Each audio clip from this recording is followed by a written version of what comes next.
নমঃ শিবায়। জ্যোতিষ কথা চ্যানেলে আপনাদের প্রত্যেককে স্বাগত। দর্শক বন্ধু, ইতিমধ্যে আপনারা জানতে পেরে গেছেন যে 29শে মার্চ 2025 শনিদেব তার বর্তমান রাশি কুম্ভ রাশি ছেড়ে মীন রাশিতে প্রবেশ করবেন।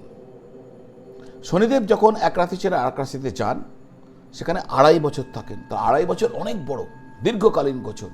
তাহলে কি হতে চলেছে আজকে এই ছোট্ট ভিডিওর মাধ্যম দ্বারা আপনার রাশির ক্ষেত্রে এর কী প্রভাব পড়তে চলেছে, কতটা ভালো কতটা খারাপ, এই সমস্ত কিছু আপনাদের সামনে রাখতে চলেছে। আর হ্যাঁ, ভালো হলেও এবং খারাপ হলেও কোন উপায় করা আপনার উচিত হবে সেটাও আমি আপনাদের সামনে রেখে দেব, যাতে আপনারা সর্বাঙ্গীন মঙ্গল আপনাদের জীবনে ঘটতে পারে। আসা যাক। দেখুন, শনিকে বলা হয় ন্যায়ের কারক গ্রহ। বর্তমানে তিনি কুম্ভ রাশিতে অবস্থান করছেন। 29শে মার্চ 2025 রাত 10:07 তিনি কুম্ভ রাশি ছেড়ে মীন রাশিতে আসবেন। যেই মীন রাশিতে প্রবেশ করবেন, সঙ্গে সঙ্গে মকর রাশি 7.5 শেষ আর মেষ রাশি 7.5 শুরু হয়ে যাবে। আপনাদের রাশির কিন্তু আপনার মেষ রাশি আপনার 7.5 শুরু হতে চলেছে। মীন রাশিতে শনিদেব 13ই জুলাই 2025 সকাল 7:24 সময় থেকে তিনি বক্রী হবেন এবং 28 নভেম্বর 2025 সকাল 7:26 তিনি পুনরায় মার্গী হয়ে যাবেন। তার যখন গোচর শুরু হচ্ছে, তিনি তখন পূর্ব ভাদ্রপদ নক্ষত্রে থাকবেন, যা বৃহস্পতির নক্ষত্র। আর 28শে এপ্রিল 2025 সকাল 7:52 সময় তিনি তার নিজের নক্ষত্র উত্তর ভাদ্রপদ নক্ষত্রে গোচর করবেন। 2025 3 অক্টোবর রাত 9:49 তিনি আবার পূর্ব ভাদ্রপদ নক্ষত্রে ফিরে আসবেন। এই হলো তার ম্যাপিং গোচরের ইস্যু। তো কী আনতে চলেছে মেষ রাশির বলবো, কিন্তু তার আগে আপনারা যারা আপনাদের কুণ্ডলী আমাকে দেখাতে চাইছেন, আপনার জন্মপত্রিকা নিয়ে কোনো প্রশ্ন রয়েছে, কোনো জিজ্ঞাসা রয়েছে, কোনো প্রতিকার প্রতিবেদন করাতে চাইছেন, তাহলে আপনারা যে নাম্বারটি নিচে দেওয়া আছে 9830564500 এই নাম্বারে ফোন করে বা হোয়াটসঅ্যাপ করে যোগাযোগ করলে আমার অফিস থেকে ডিটেলস বলে দেবে কিভাবে অনলাইন এবং অফলাইন দুটো পদ্ধতির মাধ্যমে আপনারা আমার সাথে যোগাযোগ করতে পারেন। যদি প্রয়োজন হয় আমার সাথে যোগাযোগ করে নেবেন ওই নাম্বারে ফোন করে বা হোয়াটসঅ্যাপ করে। মূল আলোচনা হচ্ছে 2025 এই যে শনি রাশি পরিবর্তন, এই রাশি পরিবর্তন মেষ রাশির জন্য কী ইঙ্গিত নিয়ে আসছে। এই আলোচনায় দশমপতি এবং একাদশপতি হিসাবে শনিদেব দ্বাদশে আসছেন, ফলে ব্যয় বৃদ্ধি হওয়ার সম্ভাবনা দেখা যাচ্ছে। পাশাপাশি বিদেশকে কেন্দ্র করে একটা কর্মসম্ভাবনাও দেখা যাচ্ছে। যারা বিদেশে যেতে চাইছেন, বিদেশে গিয়ে কাজ করতে চাইছেন বা বিদেশে কোনো কাজ অলরেডি করে চলেছেন, এই সময়কাল তাদের জন্য ভালো হয়ে উঠতে পারে। বিদেশ সংক্রান্ত বিষয়ে আপনি ব্যস্ত হয়ে উঠতে পারেন।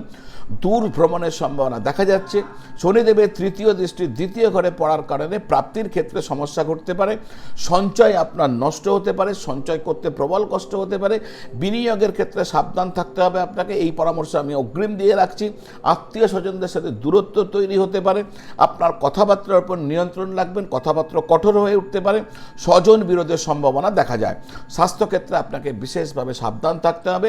বিশেষ করে শনিদেব যখন বক্রী অবস্থায় থাকবেন তখন বিশেষভাবে নজর রাখবেন আপনার স্বাস্থ্যের ক্ষেত্রে, কারণ আপনার রোগ প্রতিরোধ ক্ষমতা কমতে পারে।